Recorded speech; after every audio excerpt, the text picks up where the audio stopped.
Sore atau malam, kita kembali bertemu pada hari ini untuk membahas modul terakhir dalam istilah pengadaan barang dan jasa sebagai kaitan pelatihan prosedur pengadaan barang dan jasa pemerintah. Pada modul pertama dan modul kedua, kita sudah banyak membahas beberapa istilah-istilah dalam pengadaan barang dan jasa.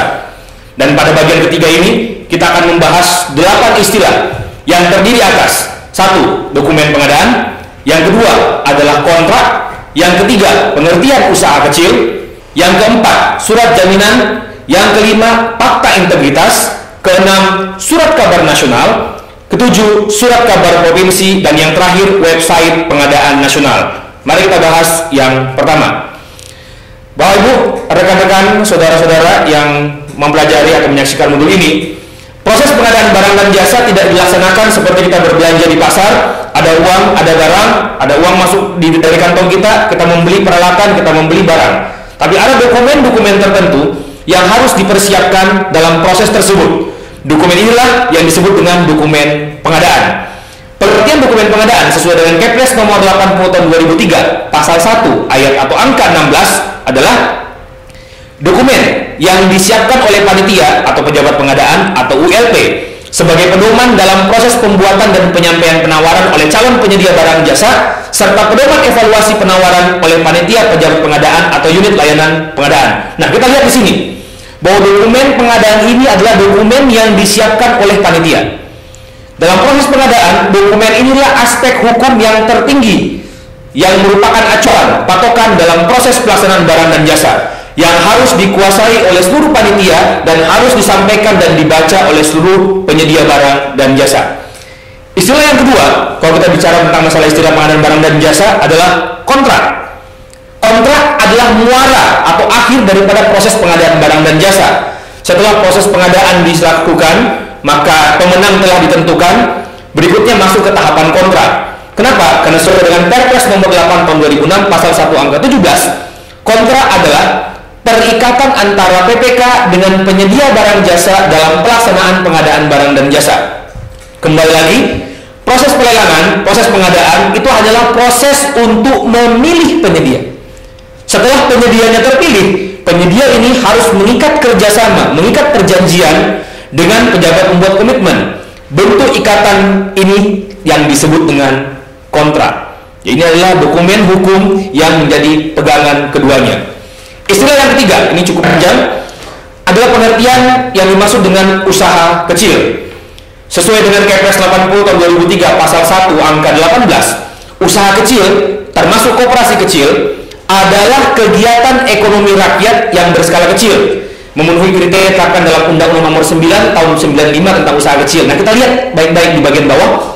Mohon maaf cukup kecil, tapi slide ini bisa Anda unduh atau download juga dari website ini. Pertama, usaha kecil adalah usaha atau barang usaha yang memiliki kekayaan bersih paling banyak 200 juta rupiah, tidak termasuk tanah dan bangunan, tempat usaha, atau memiliki hasil penjualan tahunan yang paling banyak 1 miliar rupiah. Dan ingat di sini bukan atau, dan milik warga negara Indonesia, dan berdiri sendiri, bukan merupakan anak perusahaan atau cabang perusahaan yang dimiliki, dikuasai atau berafiliasi baik langsung maupun tidak langsung dengan usaha menengah atau usaha besar. Atau, nah ini baru atau, bukan dan. Koperasi kecil yang mempunyai unit usaha jasa pemborongan, pengadaan barang atau jasa lainnya. Dan yang terakhir, pembuktian usaha kecil cukup dengan surat izin yang dikeluarkan oleh pemerintah kabupaten atau kota setempat. Nah, kita lihat. Jadi Anda tidak perlu datang ke sana mengaudit kekayaannya, cukup dengan melihat daripada surat izin yang biasanya menggunakan surat izin usaha perdagangan atau SIUP dengan klasifikasi kecil untuk menentukan apakah unit usaha tersebut adalah usaha kecil atau bukan. Istilah selanjutnya adalah surat jaminan. Kita mengetahui proses pengadaan barang dan jasa adalah sebuah proses yang penuh resiko. Banyak terjadi misalnya mundur secara otomatis atau mundur dengan sengaja penyedia barang dan jasa. Negara harus memiliki sesuatu yang dijaminkan. Oleh sebab itu, maka ada istilah yang disebut dengan surat jaminan.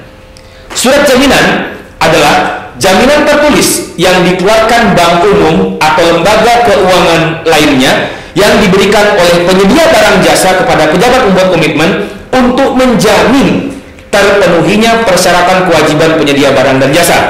Jadi kita lihat, surat jaminan dikeluarkan oleh bank, bukan dikeluarkan oleh mertua, bukan dikeluarkan oleh presiden, bukan dikeluarkan oleh DPR dan lain sebagainya, atau orang yang hebat, tapi harus bank atau institusi keuangan yang menjamin bahwa penyedia barang dan jasa melaksanakan komitmen yang dia lakukan atau dia sampaikan pada saat proses pelaksanaan pengadaan barang dan jasa. Jenis-jenis surat jaminan nanti akan kita bahas pada modul-modul yang lain.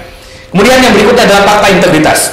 Seperti yang saya sampaikan pada materi awal, yaitu dasar, etika, dan prinsip-prinsip pengadaan, kita harus menghindari yang namanya KKN, korupsi, kolusi, dan nepotisme. Oleh sebab itu, seluruh pihak yang terlibat dalam proses pengadaan barang dan jasa harus menandatangani yang disebut dengan fakta integritas. Apa itu? Kita lihat di layar Anda, bahwa fakta integritas adalah surat pernyataan yang ditandatangani oleh PPK, panitia, pejabat, unit layanan pengadaan, serta penyedia barang dan jasa. Artinya, yang menandatangani fakta integritas tidak boleh hanya penyedia barang dan jasa saja. Baik PPK, panitia, ULP, seluruh harus bertanggung jawab dan memiliki integritas yang tinggi, menghindari yang disebut dengan korupsi, kolusi, dan nepotisme. Contoh fakta integritas nanti akan kita bahas pada modul yang lain. Materi berikutnya adalah surat kabar. Nah, ini penting. Setiap proses pengadaan barang dan jasa tidak boleh dilaksanakan secara sembunyi-sembunyi. Harus diumumkan kepada surat kabar. Nah, ada dua jenis surat kabar yang dapat digunakan untuk mengumumkan pengadaan barang dan jasa sesuai dengan besarnya. Yaitu, pertama, surat kabar nasional. Surat kabar nasional tidak serta-merta, oh ini surat kabarnya nasional. Tidak seperti itu. Menurut aturan Kepres 80 pasal 1 angka 23 adalah surat kabar nasional adalah surat kabar yang beroplah besar, memiliki peredaran luas secara nasional, yang tercantum dalam daftar surat kabar nasional yang ditetapkan oleh Menteri Komunikasi dan Informatika. Sekilas info, berdasarkan Perpres nomor 8 tahun 2006, pasal 4A angka 3 dan SK Menteri Negara PPN Kepala Bappenas nomor 250/M/PPN/06/2006, maka yang ditetapkan di negara Republik Indonesia sebagai surat kabar nasional adalah Harian Media Indonesia. Ini berarti setiap pengadaan barang dan jasa yang harus diumumkan di media atau di surat kabar nasional itu harus dimuat di media Indonesia sesuai dengan aturan-aturan ini. Surat kabar yang kedua adalah surat kabar provinsi. Seperti kita ketahui bersama, dengan nilai lelang tertentu, maka pengumuman tidak perlu dilakukan pada surat kabar nasional, tapi cukup dilakukan di surat kabar provinsi. Surat kabar provinsi sesuai dengan Kepres nomor 80 tahun 2003 pasal 1 angka 24 adalah surat kabar yang beroplah besar dan memiliki peredaran luas di daerah provinsi yang tercantum dalam daftar surat kabar yang ditetapkan oleh gubernur. Contoh, seperti di Provinsi Daerah Khusus Ibu Kota Jakarta atau DKI Jakarta, yang merupakan surat kabar provinsi adalah surat kabar atau harian warta kota. Dan ini pasti berbeda-beda di setiap provinsi Anda yang mengikuti modul ini. Silakan Anda cari tahu, di Provinsi Aceh mungkin berbeda, di Sulawesi Selatan, di Kalimantan Timur, di Papua itu memiliki surat kabar yang berbeda-beda. Kemudian yang berikutnya, istilah-istilah dalam proses pengadaan barang dan jasa adalah website. Seperti kita ketahui bersama, bahwa proses teknologi informasi dan komunikasi sudah bergeser. Pengumuman yang dulunya hanya di surat kabar sekarang sudah mulai diwajibkan ke dalam website, tapi yang kali ini masih berupa anjuran, di mana website pengadaan nasional adalah website yang dikoordinasikan oleh Menteri Perencanaan Pembangunan dan seterusnya. Dan sekilas info, saat ini itu berada di bawah naungan LKPP, Lembaga Kebijakan Pengadaan Barang dan Jasa, melalui website yang bisa Anda lihat di layar Anda, yaitu www.inaprop.lkpp.go.id.